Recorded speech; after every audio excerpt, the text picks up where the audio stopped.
Blake here, back again with another one of your 12 tips of Christmas.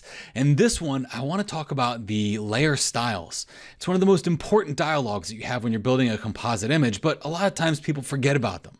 And these layer styles can be used to create anything that you don't have in your image at your own free will. Okay, so check this out. I wanted to make my son William back here flying, okay? And part of, if you know Iron Man, how Iron Man flies, he's got little beams in his hands. He puts his hands down and he shoots these beams out of his hands and he's able to fly. It's like, rocket propulsion essentially is what it is. He can also shoot you with that beam, so be careful. But how do you make that beam in a composite like this, where I know for a fact that my son can't shoot energy out of his hands? He can do it out of his mouth. He does it all the time, but he can't do it out of his hands. So how to do that is, I'm just going to zoom in right here. I'm going to create these energy beams that are coming out of his hands on this composite really quickly for you. So the way I did that was I just made a new layer, and it's a brush. I'll press B for my brush tool. I'm going to use a white brush. I'm going to make sure that brush is a soft edged brush. The big soft brush and your general brushes here in Photoshop will do it, the soft round, perfect. And we'll make that size rather small. If I need to make it larger, just right bracket key. And I'm just going to click right here, just like that, okay? And then I'll make that brush smaller and click right here in the center and then press and hold shift to make it where I want that beam to be. So it's going to be right about here. And look at that, okay? So you'd think, okay, well, that's a perfect little beam, isn't it? You don't even do any more than that. Well, layer styles are what happens right here. We'll double click the layer style. And in that layer style, I want to make it look like it's glowing on the outside of the beam. Well, right here, there's this thing called outer glow. So if I click on that outer glow, right now it's set to white with the blend mode of screen. I'm gonna change this to a yellowish color like that, okay? Any yellow color will do at this point to make that energy effect.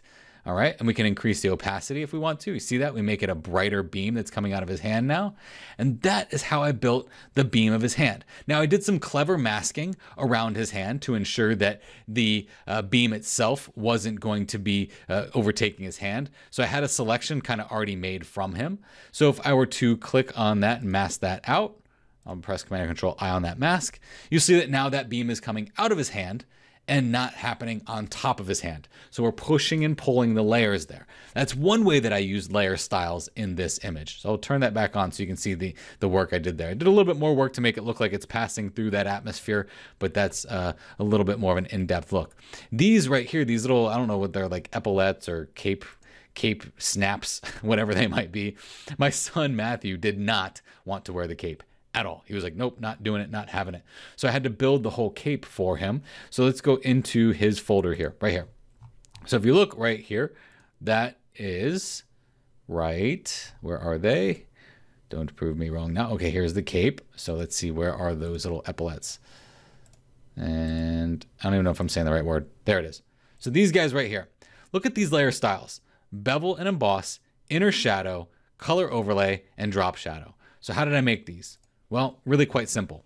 I went ahead and I grabbed a elliptical marquee tool. I made a new layer.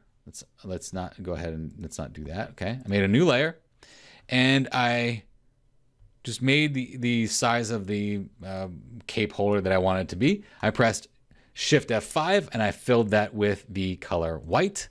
Doesn't really matter what color it is because I'll press Command or Control D.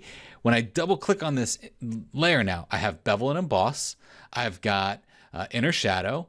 I've got a color overlay, and I'll change that color to even the blue that he's got maybe somewhere on his shirt, maybe even this gray. A gray that matches would be perfect. So like that bluish gray right about there will be perfect.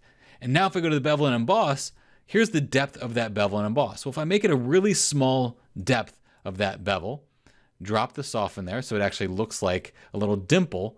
Look at that. That's how we build what looks like a rounded object that we can touch. If we do a drop shadow, now we can move that drop shadow underneath that area there and then drop the size down a little bit. See that? So as we drop the size of that drop shadow down and then the distance of that drop shadow, you can see how now it looks like it's actually resting on top of his chest and pinning down his cape. And that's where layer styles come in. Look at what this is, folks. All this is a white circle. But after we add the bevel and emboss, the inner shadow, the color overlay, and the drop shadow, it starts to look like something that could actually be a clip that is holding down his cape. So if I turn that off and I turn these back on, those were the clips that I made. You can see that I even added a texture there. And then this layer right here was actually kind of like a highlight that's shining across it. Don't forget about the layer styles. They're just important as a good font because you can build elements in the image that didn't actually exist. Without these little cape hooks or whatever they might be, look at that. It just doesn't have the same effect. It's just a cape draping over his shoulders. But with these hooks there, it's now clipped into something, just like you would see on Thor. I think Thor's are actually clipped in and onto that blue circle there, but you know, we had to do what we had to do for the nature of this card. So yeah, layer styles, they're important. Don't forget about them. Don't skip over them because they're just as important in making those beams that you see coming out of my son William's hand, and just as important as they are in those little cape pins that are on Matthew in the back. You just watched a tip from a series I'm doing called the 12 Tips of Christmas. It's about this composited Christmas card that I did for our family. Now, if you're watching this on YouTube, how this is going to work is over the course between the 13th and the 24th of December 2018, I'll be populating a new tip for the 12 Tips of Christmas. If you're on F64 Academy, you'll see that this page is being updated as those days progress. If at any point you want to catch up on these, you can either do it right here on F64 Academy on this page that you're watching right now, or if you're on the YouTube channel, type in F64 Academy and search for the playlist 12 Tips. Thank you very much for taking the time to watch this. I sincerely appreciate it. Have a Merry Christmas.